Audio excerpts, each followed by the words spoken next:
Bible एक आवश्यक विषय वाणिपीडिया से।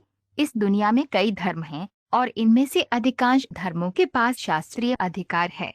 ईसाइयों के लिए ये बाइबल है, मुसलमानों के लिए ये कुरान है और हिंदुओं के लिए ये वेद है। जैसे कि कोई उम्मीद करेगा, इन सभी धर्म ग्रंथों में समानताएं और भिन्नताएं हैं, लेकिन सभी का निष्कर्ष है कि ईश्वर एक है। बाइबल और वैदिक धर्म ग्रंथों में कुछ समान शिक्षाएं हैं और हम श्रील प्रभुपाद की पुस्तकों और वार्तालापों से देख सकते हैं कि ये क्या है और हमें उनसे क्या हासिल करना चाहिए। श्रील प्रभुपाद की पुस्तकें, व्याख्यान, वार्तालाप और पत्र इस आवश्यक विषय की व्यापक प्रस्तुति प्रदान करते हैं, जैसा कि वानी कोट्स बाइबल श्रेणी में देखा गया है।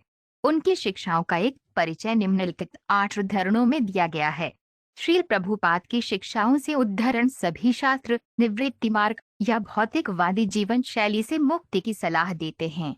वैदिक सभ्यता के शास्त्रों के अलावा, जो दुनिया की सबसे पुरानी सभ्यता है, अन्य शास्त्र भी इस बात पर सहमत हैं। उदाहरण के लिए, बौद्ध शास्त्रों में भगवान बुधवार सलाह देते हैं कि भौतिकवादी जीवन शैली को त्याग कर निर्वाण प्राप्त करें। बाइबल में, जो कि शास्त्र भी है, एक ही सलाह मिलेगी, व्यक्ति को भौतिकवादी जीवन छोड़ देना चाहिए और भगवान के राज्य में लौट जाना चाहिए। श्रीमद्भागवत 6.5-20। परमेश्वर नारकृति है, अर्थात वह मनुष्य जैसा दिखता है। ऐसा नहीं है कि वो चतुर्भुज है। नारायण चतुर्बाहु है, लेकिन सर्वोच्च व्यक्ति एक इंसान जैसा दिखता है। इसकी पुष्टि बाइबल में भी की गई है, जहाँ कहा गया है कि मनुष्य को ईश्वर की छवि में बनाया गया था। श्रीमद्भागवत 10.1-3.62। यह प्रमाणित करने के लिए पर्याप्त शास्त्रीय प्रमाण है कि भगवान कृष्ण सर्वोच्च परम सत्य है। यहाँ तक कि बाइबल या कुरान जैसे धर्म ग्रंथ भी घोषणा करते हैं कि परम सत्य सर्वशक्तिमान, सर्वज्ञ सर्वोच्च व्यक्ति है।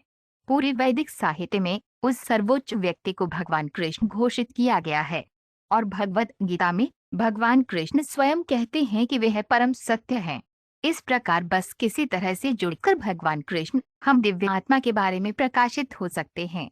बुद्धि द्वारा त्याग, अध्याय 1। इससे कोई फर्क नहीं पड़ता कि ये भारत में है या अमेरिका या ऑस्ट्रेलिया में। कोई भी इंसान, अगर वह कोशिश करता है और अगर वे धर्म ग्रंथ पढ़ता है, कोई बात नहीं, बाइबल, भगवत गीता, भागवत, तो वह भगवान को समझ जाएगा। इसलिए ये जीवन, मानव जीवन, केवल ईश्वर को समझने के लिए है। सामान्य व्याख्यान, 28 जून 1974, मेलबर्न। मैंने ईसाई से कई बार पूछा कि आपकी बाइबल कहती है तू हत्या नहीं करेगा, क्यों मार रहे हो? वे कोई संतोषजनक जवाब नहीं दे सके। ये मेरा अनुभव है। यह स्पष्ट रूप से कहा गया है, तू हत्या नहीं करेगा, और वो चरखाने चला रहे हैं। यह क्या है?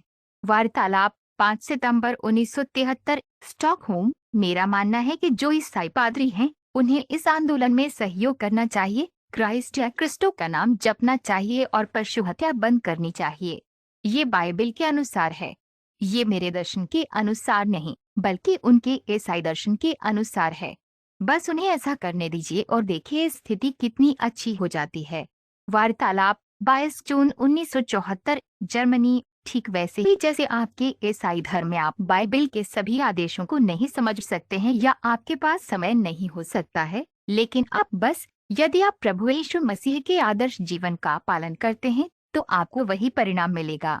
इसी प्रकार हजरत मोहम्मद के आदर्श जीवन का अनुसरण करने वाले मोहम्मदी को वैसा ही फल मिलता है। भगवद गीता व्याख्यान, 7 मार्च 1966, न्यूयॉर्क। संसार की जितनी भी धार्मिक व्यवस्थाएं हैं, वे वेदों से भिन्न भिन्न भागों से ली गई हैं, इसलिए वे पूर्ण नहीं हैं। बाइबल की आयु 2000 वर्ष से अधिक नहीं है। वेद की आयु आप गणना नहीं कर सकते, लाखों करोड़ों वर्ष। मॉर्निंग वॉक, 5 अक्टूबर 1975, मॉरिशस।